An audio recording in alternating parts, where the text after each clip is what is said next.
Yo, haha, Miltnificent.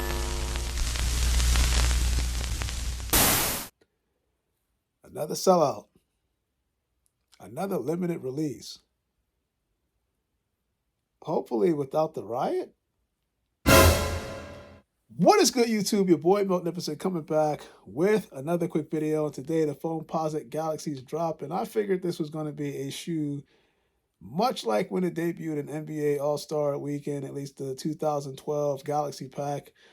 I can tell you right now that I had a feeling that it was going to be losses. But for $230, I don't know. You can't really take this as a loss. You get what I'm saying? So I do like the history, especially in the Galaxy series. I did the KD4 Galaxies that if I'm not mistaken, last year. So it seems like Nike is releasing certain series of the Galaxy pack, if I'm not mistaken, each year. So maybe next year, who's to say that we won't see a Kobe 7 Protro Galaxy drop? And that would be next year. So I could see something like that from Nike happening.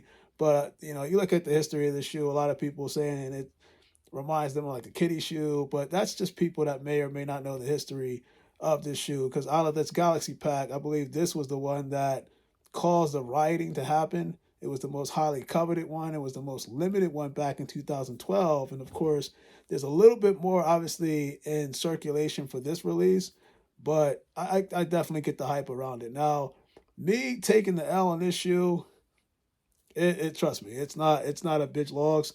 I channeled more of my attention towards, you can see another little hoodie fleece here from the Eagles. Again, I went full throttle on Eagles gear the next, at least for the next 2.5, I want to say 3 weeks worth of merchandise, because it's the Eagles. I'm sorry, my Eagles come before shoes, so I prioritize this over everything else. But at the same time, man, comment below. Let me know. Did you go after the Nike Foamposite, at least the Galaxy series?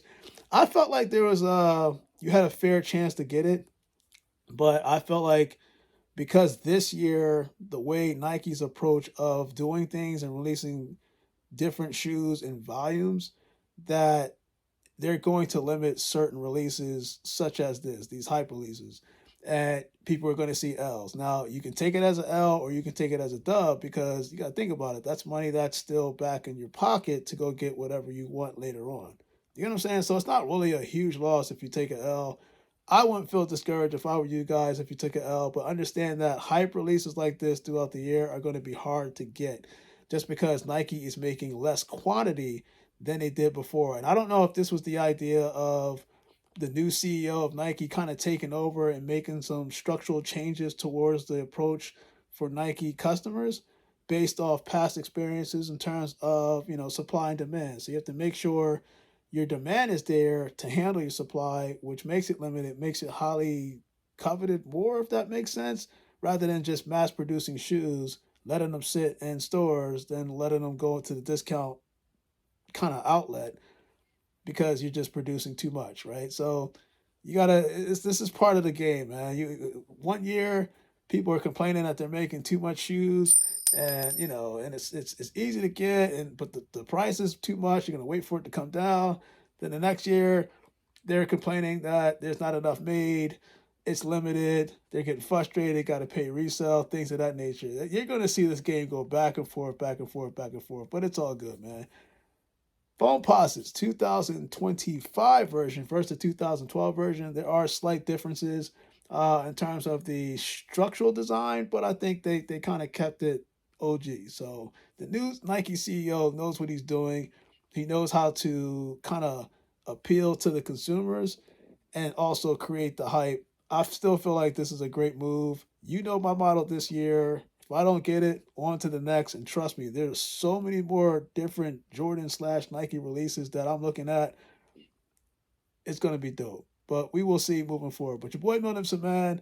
Actually, for anybody wondering, this is the Trophy Therma hoodie, I think is how they had it labeled. The Trophy Locker Room Collection Therma Fleece Hoodie is how they had it labeled on NFL.com. Anybody that's going to be asking me about this hoodie, ordered it as soon as the Eagles won the Super Bowl. But unfortunately, I don't think this is one of the items that they actually are taking pre-orders on. So once you get it, it's pretty much done. This is a 2X. I always order my stuff 2XL when it comes to Nike hoodies, just in case. But this is very, very warm. You can see right here. Just want to show people real quick for those who are Eagles fans. It has a nice decal on it. You can see that the labeling for the whole Super Bowl is kind of glittered out. And then when you flip it on the inside, I think the outside is just pure polyester. On the inside, this fleece design, it feels so good, especially for cold days like this. You can't go wrong. Your boy Miltnificent, man. I am out. Nike Foamposite Galaxies. If you hit, let me know. You guys, stay blessed.